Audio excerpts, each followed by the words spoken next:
is the latest in a series of swaps that has seen hundreds of POWs released so far this year. This latest one came on the eve of a high-level summit between Russian President Vladimir Putin and U.S. counterpart Donald Trump in Alaska tonight. Ukrainian President Volodymyr Zelensky has said on social media that among the exchanged prisoners were both military personnel and civilians, some of whom had been held by the Russians since 2014, 2016, and 2017.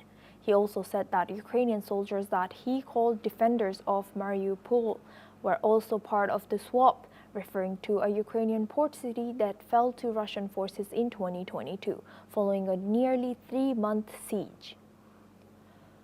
The Russian Defense Ministry has reportedly said that the United Arab Emirates had mediated the exchange and that the released Russian personnel were receiving psychological and medical assistance.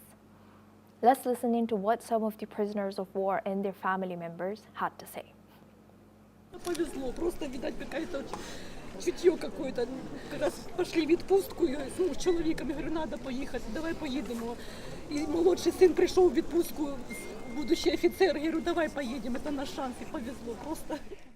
Дякую всем, я їхав, я честно не ожидал такого, еду, там везде люди стоят, слева, справа машут флагами, бабушка бежит, флагом махает, дедушка споткнулся, думаю, вот это да, думаю, вот я вернулся на родину. Честно, не думал никогда, что такое будет. Спасибо большое всем, спасибо за большое. Вам дякуємо за захист. Вітаємо вдома! Все, тихо.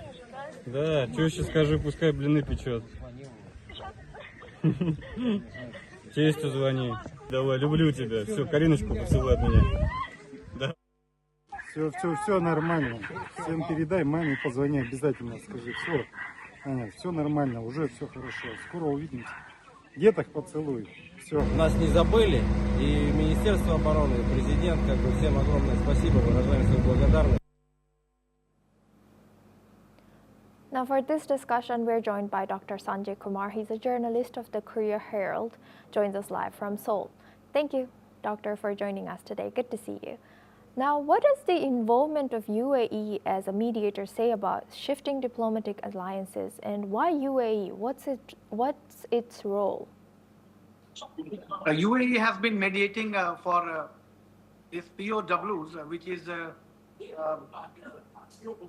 paying in practice, and it should be applauded right now because no matter from which theories of war you see, or no matter which international cooperation theories you apply, especially if you see the Geneva Conventions on prisoners of wars, I think this kind of exchange is signaling good vibes, I mean optimistic vibes for the conclusion of this war. I am using conclusion word because the war is not concluded, because there is no ceasefire so far.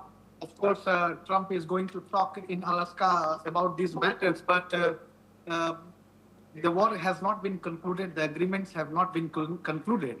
There is a huge concern for future security of Ukraine, and that is why this POW exchange should be well received by the peace-loving people across the.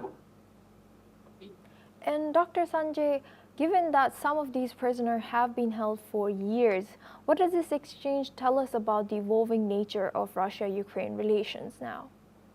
If you see the exchanges, there are not only military people, military personnel, but also civilians who had been captivated since 2014, 16, 19. And because of this, it is very significant, because when civilians are exchanged, when these interactions happen, it really set the ground. It set the stage for more bilateral and trilateral talks. And because of that, this is remarkable that both the countries are showing such kind of gesture, especially ahead of the Trump-Putin meeting in Alaska. So this exchange should be utilized for a further dialogue in a positive direction. Of course, Europe also has to play a role here because there are some unsettled issues, because when these war negotiations happen, there are many demands from different sides. And not only Ukraine, but Europe also is a kind of stakeholder in this entire war. So it is not just going to be Trump, Putin, and Zelensky talk. I mean, the second round of talks, but Europe also has to take some kind of responsibility, and they have to actively endorse some of the talks and the agreements for long-lasting and future secured peace. This is the situation right now. Yes, indeed. Thank you very much, Dr. Sanjay Kumar, for always joining us and sharing your insight from Seoul. Now we move on to our next news. Germany, the United